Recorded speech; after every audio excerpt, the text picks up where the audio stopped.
कहीं ना कहीं पूजा पाठ इसमें विश्वास होना अच्छी बात है, लेकिन अंधविश्वास किस तरीके से लोगों का उनको ले डूबता है कभी कभी, इसी के आजू बाजू जो है स्टोरी रिवॉल्व करती है। सबसे पहले तो आश्रम के लिए कांग्रेचुलेशन सर, क्या कुछ कहना चाहेंगे आश्रम के बारे में? यही कहना चाहूंगा कि आश्रम के अंदर में कोई पूजा पाठ नहीं है, किसी देवी देवता की चर्चा नहीं है, क्योंकि वो लोग धर्म वर्म से कोई विश्वास ही नहीं करते, अपने आप को ही भगवान समझ के बैठे हुए हैं। इसीलिए ये जो है वो हमारी जो धर्म है इतनी बड़ी थाती है। मैं भी धार्मिक व्यक्ति हूँ, हिंदू हूँ, पूजा करता हूँ, अपने देवी देवताओं गुरु संतों में विश्वास रखता हूँ, लेकिन उससे कोई लेना देना नहीं ऐसे ये नकली बाबाओं का, क्वैक्स का, जो हमारे धर्म को बदनाम करते हैं। एनीवे, तो गणपति बप्पा की पूजा करते हुए, उनसे आशीर्वाद लेते हुए आपसे बात यही करनी है कि ये आश्रम जो है ये एक ऐसे क्वैक क्रिमिनल की कहानी है जो बाबा के रूप में मैस्करेड करके, उसके चोगा उसका पहन करके और अपना एक रंग रूप बना करके और भोले भाले इंसानों को, लोगों को जो विश्वास करते हैं, जिनको जो मतलब एकदम उस स्तर के लोग, जहां एक बार जब करने लगते हैं अपने देश में विश्वास तो सारे लोग जुट जाते हैं ना, तो वैसा ही कुछ हो जाता है और वो एक्सप्लॉयटेशन का प्रोसेस चल पड़ता है।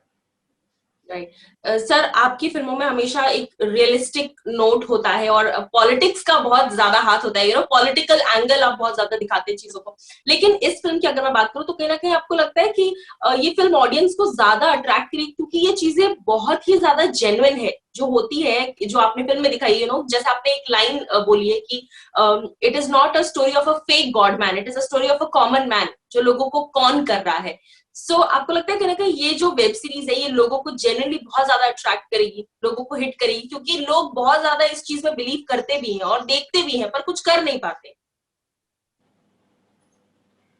नहीं, हम सब अपने अपने दुविधा में, अपने अपने काम में लगे हुए, अपने अपने जीवन में लगे हुए। कोई एक आदमी ऐसा खड़ा हो जाता, वो कहता भाई हम तुम्हारे दुख दूर कर देंगे, हम तुमको मोक्ष दिला देंगे, हम तुम्हारे पापों को दूर कर देंगे, हम तुम्हारा जीवन सही कर देंगे। अगर कोई भी आदमी ऐसा कहने की कोशिश करता है और बात करता है, और हम जाकर के अपने तकलीफ को बयान करते हैं, अपने हेल्थ के बारे में बात करते हैं, अपने धन के बारे में बात करते हैं, अपने बच्चे के बारे में बात करते हैं, अपने परिवार के बारे में बात करते हैं, और सुन लेता है, उसी में हम जाते हैं। अब वो एक बार हमारा विश्वास उसके हाथ में आ जाता है, हम उसके बातों में आ जाते हैं, उसके बाद वो हमारा इस्तेमाल करना शुरू करता है। वो हमें धर्म का रास्ता थोड़ी बताता है, वो हमें मोक्ष का रास्ता थोड़ी बताता है। वो तो हमारी जेब की तरफ देख रहा है, वो तो हमारे तन मन धन सबको लूटने के लिए बैठा हुआ है। सर, जैसे बॉबी देओल सर की एंट्री किस तरीके से इस पूरे सिनेरियो में हुई, क्योंकि ऑफ कोर्स बहुत सारे ऑप्शन से मेरा मतलब है कि और भी इस तरह के कैरेक्टर्स हमने पहले भी देखे हैं, लेकिन आपके दिमाग में क्या थॉट प्रोसेस था कि आपको बॉबी सर को ही चूज करना है इस सीरीज के लिए? देखिए, मुझे ऐसा एक व्यक्ति चाहिए था जिसकी छवि नहीं हो इस तरह की, हाँ, जो आसानी से, जिसके प्रेजेंस जो है उसमें लोगों का विश्वास बन जाए। तो बॉबी बड़ा इनोसेंट सा, बड़ा अच्छा सा कैरेक्टर, बड़ा हैंडसम सा कैरेक्टर, जिसमें बड़ी आसानी से आप विश्वास कर सकते हैं। अंदर कितना वो बड़ा कौन मैन है वो धीरे धीरे खुलेगा।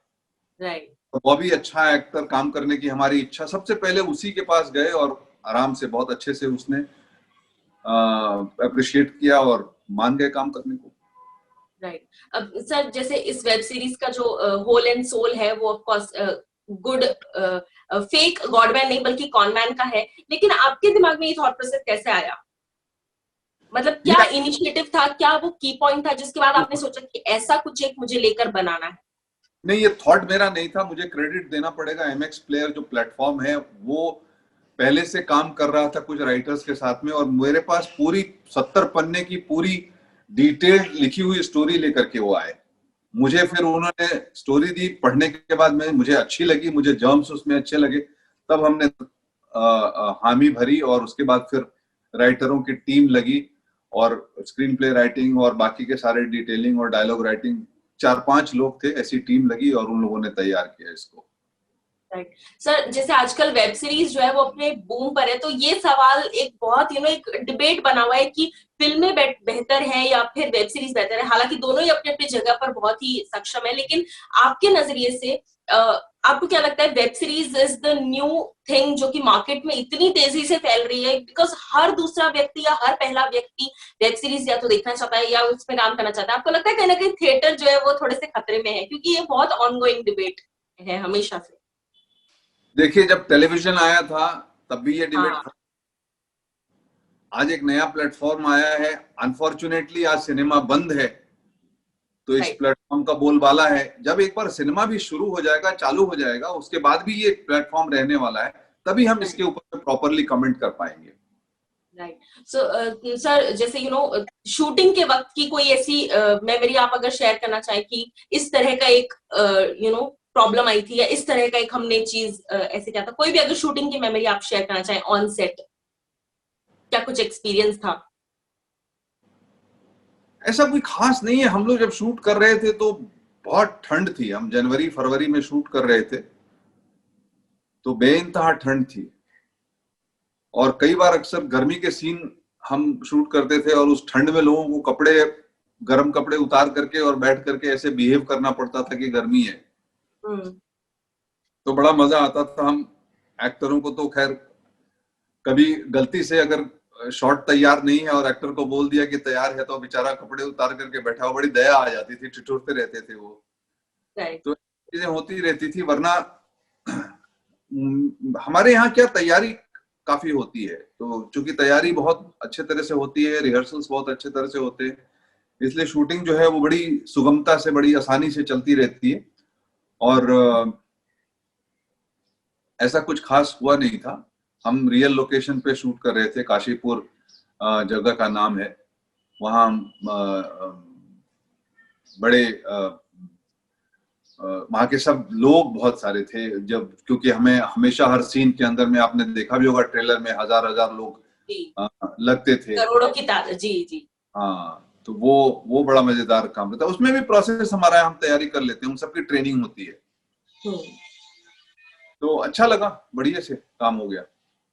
सर, एज अ डायरेक्टर आपको फिल्मों में और वेब सीरीज में कोई डिफरेंस नजर आता है कि फिल्में शूट करना एक अलग एक्सपीरियंस होता है, वेब सीरीज शूट करना एक अलग एक्सपीरियंस होता है, तो आपको इंडिविजुअली आपको क्या कुछ डिफरेंस नजर आता है दोनों में या दोनों के वर्किंग पैटर्न्स में?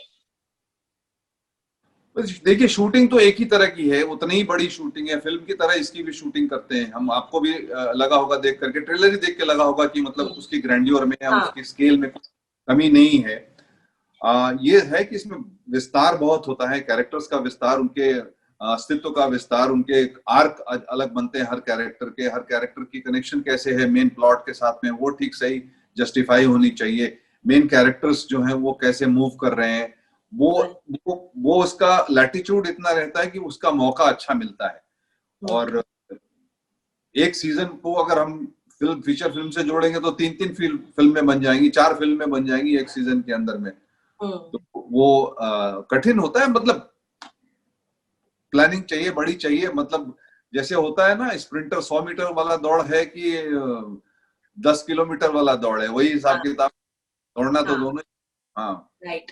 सर, जैसे कोई भी प्रोजेक्ट अगर आता है तो उसके आजू बाजू थोड़ी बहुत कंट्रोवर्सीज आ जाती है। मेरा सिर्फ इतना सवाल था कि ये एक अनकॉन्शियस डिसीजन था कि बाबा का इसमें, क्योंकि कई लोग इस बात पे भी थोड़े से खफा हो रहे हैं। हालांकि वो कोई नई बात नहीं है, कोई भी फिल्म आती है तो एक मुद्दा मिल ही जाता है लोगों को, कुछ ना कुछ उसमें से निकाल ही लेते हैं। लेकिन अगर मैं बात करूं तो क्या ये एक कॉन्शियस डिसीजन था कि बाबा रखना है, या फिर ये एक इन जनरल था कि माइंड प्रोसेस दिखाना है, सोसाइटी का माइंड थिंकिंग दिखाना है, इसीलिए वो एक यूज कर लिया? नहीं मैडम, कहानी कहनी एक अच्छी, एक बड़ी इंगेजिंग कहानी थी, जिसमें इन सारे संबंधों की जिस तरह से चर्चा, और जो कैरेक्टर्स ऐसे आते हैं बड़े इंटरेस्टिंग से हैं, और ये रूप जो है वो अच्छा है। मैं कोई मैसेज देख करके, और मुझे नहीं ऐसा लग रहा है कि मेरी इस वेब सीरीज को देखने के बाद में समाज बदल जाएगा और ऐसे बाबा सब ऐसे गायब हो जाएंगे, ऐसा कुछ मैं सोच नहीं रहा हूँ। लेकिन कम से कम एक अच्छी कहानी लोगों को देखने को मिलेगी, मैं तो उसी आ रहा हूँ। राइट। और सर, जैसे हर प्रोजेक्ट का कोई ना कोई यूएसपी होता है, क्योंकि इस तरह के हमने पहले भी प्रोजेक्ट देखे, लेकिन अगर आपको ऑडियंस को बताना हो, जनता अगर पूछे कि एक यूएसपी बताइए कि हम क्यों देखें, तो आप क्या कहेंगे? आप इस वजह से देखें कि आप आनंदित होंगे, आप इंगेज्ड होंगे, आपको एक अच्छी कहानी देखने को मिलेगी, आपको कमाल के परफॉर्मेंसेस देखने को मिलेंगे, और आप बिल्कुल 9 के 9 एपिसोड एक साथ देख लेंगे, फिर भी आप 1 मिनट इधर से उधर नहीं जाएंगे। ये मेरा वादा है, इस वजह से आप देखें। क्योंकि वेब सीरीज में ना सबसे इंटरेस्टिंग पॉइंट यही होता है कि आपको लास्ट में आकर आपको वो क्रेविंग होनी चाहिए कि अब तो अगला देखना ही है, नहीं तो बिल्कुल हाथ पैर सुन्न हो जाते हैं। क्योंकि मेरे साथ ऐसा होता है, मुझे बिंज वॉच करना ही करना होता है। लेकिन सर, इस वेब सीरीज के अलावा और क्या क्या आपके अपकमिंग प्रोजेक्ट्स हैं जो लाइंड अप हैं, जो फीचर लॉकडाउन की वजह से रुके हुए हैं? हाँ, फीचर फिल्में हैं। एक फीचर फिल्म कंप्लीट है जिसकी चर्चा हम अगले महीने करेंगे, जी। और 2 फिल्में जो हैं फ्लोर पे जाने वाली हैं, और इसके आगे के सीजन पर भी हम काम कर रहे हैं। ऐसे 1-2 और वेब सीरीज हैं जो डेवलप हो रहे हैं, तो काफी व्यस्तता है अभी तो। सर, इस वक्त लॉकडाउन के टाइम पे आपने बिंज वॉच करी है वेब सीरीज? कौन सी वेब सीरीज आपने देखी हो बिल्कुल बैठ के मैं एज ऑफ तो द सीट पे की? मैं तो आश्रम के पोस्ट प्रोडक्शन में पूरी तरह से लगा रहा। जी। इतना मैसिव काम हो गया था, उसको समेटते समेटते, एडिट करते, म्यूजिक डालते, साउंड्स क्लीन करते, वीएफएक्स करते, सारा कुछ करते, इसी टाइम ही नहीं मिला। बिल्कुल टाइम नहीं मिला। राइट।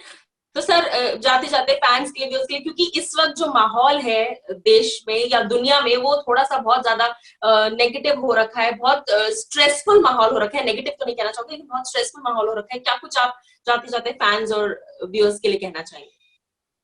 बस यही कहना चाहेंगे कि कोई समय रहता नहीं, ये समय भी गुजर जाएगा। Don't give up. Exactly. Thank you so much, sir, for talking to us, and all the very best for your future projects as well. Thank you so much. Thank you. Modak भिजवा देना यार, ऐसा नहीं कि भूल जाओ। जरूर जरूर। लॉकडाउन खुलते ही मैं मोदक, फ्रेशली बनवाए हुए मोदक पर्सनली लेके आऊंगी और फिर एक और इंटरव्यू करूंगी। डन डन, एकदम done. Bye sir. Okay, bye bye.